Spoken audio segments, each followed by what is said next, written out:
शांति। आजिर साकार महावाक्य 29/4/2024।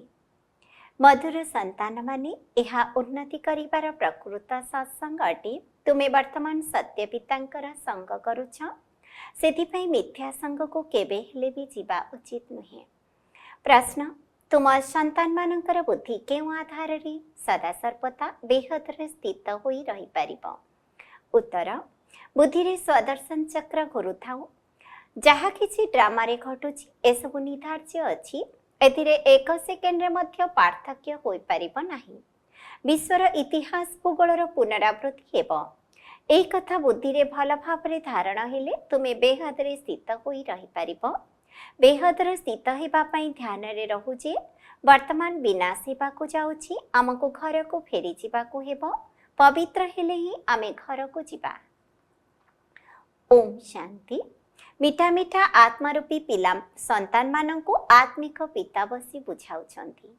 सेही पिला मानंकु ही बुझाउछंती जे माने निर्बुद्धिया। स्कूल ले शिक्षक पाठ पढ़ाई थांती काहेकि ना पिला माने अज्ञान अर्थात निर्बुद्धिया थांती। पिला माने पाठ पढ़ा द्वारा बुद्धिमान होई जांती। तुमे मध्य ए पाठ पढ़ी सब बुझी जाउछ। आमको किए पाठ पढ़ाउछंती ए कथा को केबे हेले भूली जाओ नाही। सुप्रीम बाबा आमर शिक्षक, तेणु तांक मतरे चालिबा उचित। श्रेष्ठ हेबाकु पड़िबो। सूर्यवंशी सबुठारु श्रेष्ठ अटंती। चंद्रवंशी मध्य श्रेष्ठ, किंतु सूर्यवंशी होउछंती सर्वश्रेष्ठ। तुमे माने एठाकु सर्वश्रेष्ठ हेबा पई आसीछ। तुमे माने जानिछ आमको एही परी हेबाकु पड़िबो। एपरी स्कूल 5000 वर्ष परे खोलुछि। तुमे सबु किछि भल भाबरे बुझी एठारे बसिछ। यह वास्तव रे सत्संगर अटे। सती उचंती सर्वोच्च, तुमको तांकर संग मिलेछि। सियासी सत्य जुगर सर्वश्रेष्ठ देवता करुछंती अर्थात फूल करुछंती। तुमे माने कंटारू फूल हेउछ। केई तो तुरंत होई जाउछंती, काहाको पुणी समय लागुछि। पिला माने जानिछंती यह संगम जुग अटे, जहाको केवल पिला माने ही जानिछंती। निश्चय मध्य रहिछि जे यह पुरुषोत्तम हेबार जुग। पुरुषोत्तम मध्य किपरि? उच्चर उच्च आदि सनातन देवी देवता धर्मर महाराजा महाराणी सदृश हेबा पई तुमे माने एठाको आसीछ। तुमे माने जानिछ आमे बेहदर बाबांक ठारू बेहद सत्यजुगी सुख निबा पई आसीछु। हदर जेउ सब कथा रहिछि सब शेष होई जाउछि। लौकिक पिता, लौकिक भाई, बाप, चाचा, काका, मामा और विनाशी काणी कौड़ीर संपत्ति आदि जेउथिरे बहुत मोह रहुछि एसबु विनाश होइछिबो। बाबा बुझाउछंती ए संपत्ति आदि सब विनाशी। एबे तुमको बेहद को जिबाको हेबो। अविनाशी संपत्ति प्राप्त करिबा पई तुमे माने एठाको आसीछ। आउ सब विनाशी जिनिस। शरीर मध्य विनाशी अटे। रोगरे पड़ी थांती, विनाश होई जाई थाए। अकाल मृत्यु होई जाए। आजिकाली तो देख कौन कौन सब तैयारी करुछंती। विज्ञान मध्य अद्भुत कार्य करुछि। मायार आडंबर केते रहिछि। वैज्ञानिक माने बहुत साहस करुछंती। जहांक पाखरे बहुत कोठाबाड़ी अछि से माने भाबुछंती वर्तमान ही आम पई सत्य जुग। एक कथा बुझु नांती जे सत्य जुगरे गोटी धर्म थाए, ताहा हेउछि नुआ दुनिया। बाबा कहउछंती वर्तमान समस्ते संपूर्ण बुद्धिहीन अटंती। तुमे केते बुद्धिमान हेउछ? ऊपर को बढ़ुछ, पुणी सीढ़ी तल को ओह्लाउछ। सत्य जुगरे तुमे माने बुद्धिमान थिल, पुणी 84 जन्म नेने निर्बुद्धिया होई जाइछ। पुणी बाबा हसी बुद्धिमान करुछंती, जाहाको पारस बुद्धि कहा जाउछि। तुमे माने जानिछ आमे पारस बुद्धि बहुत ज्ञानी थिलु। गीता मध्य रहिछि ना, बाबा आपण जे संपत्ति देउछंती ता द्वारा समग्र पृथ्वी आकाश रे आमे मालिक होई जाउछु, जहाको केही भी आम ठारू छड़ाई नहीं पारिबे नाही। आउ काहार दखल रहिब नाही। बाबा बहुत बहुत देउछंती, एहा ठारू अधिक केही झुलामुणी भर्ती करि देई पारिबे नाही। एपरि बाबा मिलिछंती जहांको आमे आधा कल्प हेउछि मने पकाई आसीछु। दुखरे तांको स्मरण करि थांती ना। सुख मिली गले आ स्मरण करिवार आवश्यकता पड़े नाही। दुखरे समस्ते स्मरण करि थांती हाय राम। एहीपरि अनेक प्रकारर शब्द कहि थांती। सत्ययुगरे एपरि कौनसी शब्द रहिब नाही। तुमे बाबांक सम्मुखको पाठ पढ़िबा पई आसीछ। बाबांक ठारू डायरेक्ट वर्सन अर्थात सीधा सड़क पाणी शुणुछ। बाबा परोक्ष भावरे देउ नाहांती, ज्ञान प्रत्यक्ष रूपे मिलुछि। बाबांको आसीबाको पड़ुछि। कहउछंती मधुर संतान मानक पाखको आसीछि, मते डाकुछ हे बाप दादा। बाबा मध्य प्रत्युत्तर करुछंती, हे संतान माने एबे मते भल भावरे मने पकाओ, भूली जाओ नाही। मायार विघ्न तो अनेक आसीब, तुमको पाठ पढ़ारू दूरेई देई देह अभिमान रे आनिब, सेतिपई खबरदार रुह। एहा हेउछि सत्य सत्संग उपरकु चढ़िबा पई। बाकी सबु सत्संग रे अधोगति होइथाए। सतर संग थरे मात्र हेउछि, मिथ्यार संग जन्म जन्मांतर अनेक थर हेउछि। बाबा संतान मानकु कहउछंती एहा तुमर अंतिम जन्म अटे। एबे सेठाकु जिबाकु हेबो जेउठारे कोनोसी अप्राप्त वस्तु रहिबो नाही। जेउथिपाई तुमे पुरुषार्थ करुछ, बाबा जहा कहउछंती ताहा तो तुमे वर्तमान सुनुछ। सेठारे तो सब किछि जणा पड़िबो नाही। एबे तुमे केउ आडे जाउछ? निजर सुखधाम को। सुखधाम तुमर ही थिला, तुमे सुखधाम रे थिल, एबे दुखधाम रे अछ। बाबा बहुत सहज रास्ता बताउछंती, सेही कथा को मने रख। आम घर हेउछि शांतिधाम, सेठारु आमे स्वर्ग को आसीबु। तुम व्यतीत अन्य केही स्वर्ग को आसीबे नाही। तेणु तुमको ही स्मरण करिबाकु हेबो। आमे प्रथमे सुख प्राप्त करुछु, तापरे दुख प्राप्त करुछु। कलिजुगरे सुखधाम न थाए, सुख मिले नाही। सेथिपई सन्यासी माने मध्य कहंती सुख काकविष्टा समान अटे। एबे पिला माने जानिछंती जे बाबा आमको घर को नेबा पई आसी जाइछंती। आम पतित माननको पवित्र कराई नै जिबे। तेबे जोगर यात्रा द्वारा ही पवित्र हेबो। यात्रा समय बहुत उपर तळ होइथाए। केही रोगरे पड़ी पुणी फेरी आसंती। एठारे मध्य सेही परी एहा हेउछि आध्यात्मिक यात्रा, जहा द्वारा अंतमति सौगति होई जिवो। आमे हमर शांति धाम को जाउछु, एहा बहुत सहज अटे। किंतु माया बहुत भुलाई देउछि। तुमर माया सहित युद्ध चलीछि। बाबा बहुत सहज भावे बुझाउछंती जे आमे वर्तमान शांति धाम जाउछु, बाबांको ही याद करूछु, दैवी गुण धारण करी पवित्र हेउछु। तीन चारिटी मुख्य कथा बुद्धि रे रखिबाको हेबो, विनाश तो निश्चय हेबो। 5000 वर्ष पूर्वे मध्य आमे जाइथिलु, पुणी प्रथमे आमे ही आसीबु। गायन रहिछि राम गले रावण गले, समस्तंको शांति धाम जिबाको हेबो। तुमे माने निज पाठ पढ़ा अनुଯାयी पद पाउछ। तुमर लक्ष्य सम्मुखरे रहिछि। केही केही कहउछंती आमे साक्षात्कार करिबु। लक्ष्मी नारायणकर चित्र साक्षात्कार नुहे तो आउ कोन? एहांक व्यतीत आउ काहार साक्षात्कार करिबो? बेहद्र बाबांकर। अन्य कौनसी साक्षात्कार किछि कामर नुहे। बाबांकर साक्षात्कार चाहुचंती, बाबांक ठारू मिठा अन्य कौनसी जिनिस नाही। बाबा कहउचंती मधुर संतान माने प्रथमे निजर साक्षात्कार करिछ। आत्मा कहउछि बाबांक साक्षात्कार करिबो। तुमे प्रथमे निजर साक्षात्कार करिछ। एकथा तुमे पिला माने जानि गलणी। एबे ज्ञान मिलुछि आमे आत्मा, आमर घर हेउछि शांति धाम। सेठारु आमे आत्मा माने आसुछु अभिनय करिबा पई। ड्रामार प्लान अनुसार प्रथमे सत्ययुग आदि रे आमे ही आसीछु। आदि समय एवं अंत समय मिलन यह पुरुषोत्तम संगम युग। संगम युगरे केवल ब्राह्मण माने रहिथांती, आउ केही नुहे। कलिजुगरे अनेक धर्म कुल आदि रहिछि। सत्ययुगरे गोटे डिनास्ट्री बा राजधानी हेबो। एहा केते सहज अटे ना। वर्तमान तुमे माने संगम युगी ईश्वरीय परिवार सदस्य अट। तुमे ना सत्ययुगी ना कलिजुगी अट। एकथा मध्य जानिछ जे कल्प कल्प बाबा आसी एपरि पाठ पढ़ाउछंती। एठारे तुमे बसिछ, तेणु एही कथा स्मृति रे आसीबा दरकार। शांतिधाम सुखधाम एवं एहा हेउछि दुःखधाम। बुद्धि द्वारा एही दुःखधामरु वैराग्य अथवा सन्यास करा जाउछि। सेमाने बुद्धि द्वारा सन्यास करुनाहांती।